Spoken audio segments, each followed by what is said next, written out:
Hello YouTube. I'm making this video in response to The Truth About Stuff in his video The Truth About Ron Paul. This video is in response not only to him but to everybody out there who says that Ron Paul doesn't stand a chance to win the Republican nomination, that a vote for Ron Paul is a wasted vote. I gotta tell you, I couldn't disagree more. I think that if you look at the evidence that's out there as far as the amount of money he's brought in, particularly from individual contributions, if you look at the straw poll results, if you look at internet polling results, Ron Paul is doing very well. And the only statistic I hear cited are the quote-unquote scientific election polls that are done by the professional polling companies.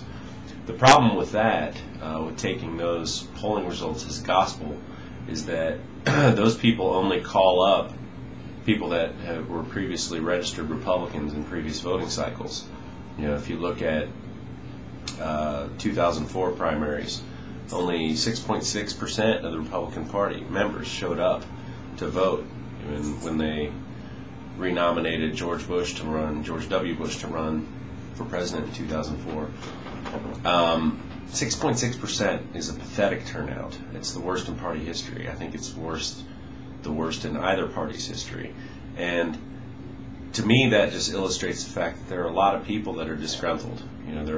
That Republican Party has lost a lot of its base.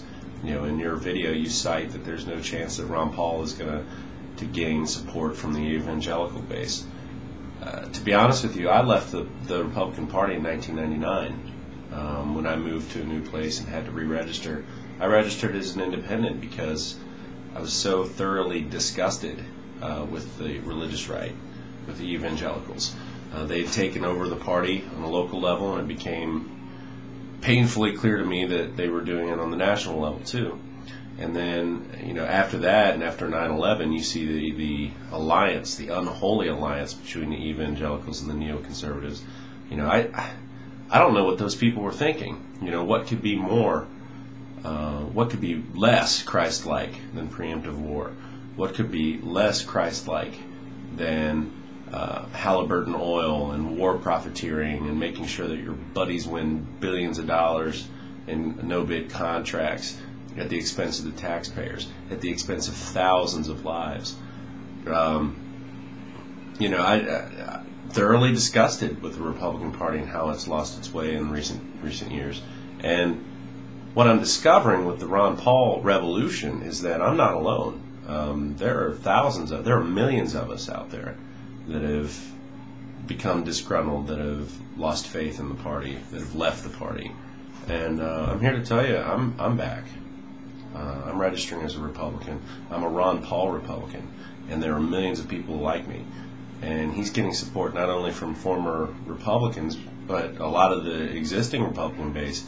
He's getting support from independents and Democrats who are going to vote for him in their states' primaries, where there are open primaries. And a lot of people, for states with closed primaries, they're changing their registration. If they were formerly independent or formerly Democratic, they're changing to Republican so they can vote for Ron Paul.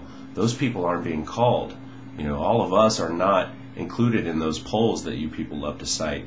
And I got news for you. There are a lot of us, and we're sick of the behavior of the neoconservatives. We're sick of the behavior of the evangelicals. I believe that I'm a free man and I have a right to live my life how I see fit, and nobody gets to tell me what to do. And I believe that we shouldn't be using violence and force in our foreign policy to try to make other countries more American. And we're setting a bad example for what an American is supposed to be. I'm tired of it, and I'm here. I'm back, and there's a lot of people with me, and we want to take our party back. Not only that, we want to get Ron Paul elected in the primary so that we can take our country back in November when he wins as President of the United States. And, as far as you citing problems with Ron Paul, you said he's got a lot of problems, and then the only thing you cite is that he got some donation money from some white supremacists. To me, that's an incredibly weak argument. He's gotten donations from thousands, somewhere between 75 and 100,000 individuals have donated to Ron Paul. Do you expect him to sift through and double check and make sure he agrees with everything they have to say? In sending those small contributions, they're not exerting their influence on him. They're just saying, of all the candidates, I like your platform the best. Me, I'm pro-choice, and Ron Paul is pro-life. Does he need to send my $150 back that I gave him on Sunday?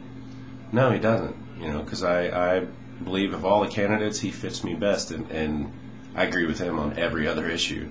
But to cite that is lame. It's pathetic. Why don't people wake up, and when is it going to become a liability to take money from Rupert Murdoch?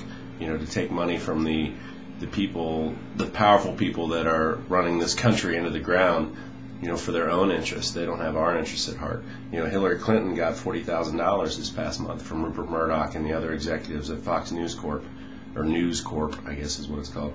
When is that going to be a liability for her? And you cite, the only name I heard is some guy that runs a website in California gave Ron Paul $500, and people are making a big deal out of that. The difference between fascists like that guy, the white supremacist in California, and fascists like Rupert Murdoch is at least the white supremacists have the courtesy to shave their heads and wear jackboots so we can see them coming down the street. Don't give me that crap. Ron Paul is a noble man. He's an honorable man. His voting record is flawless. He's not going to be influenced by those hate mongers. And they want to give him his money, fine. We'll spend it. If it helps Ron Paul win the election, then they did a good thing.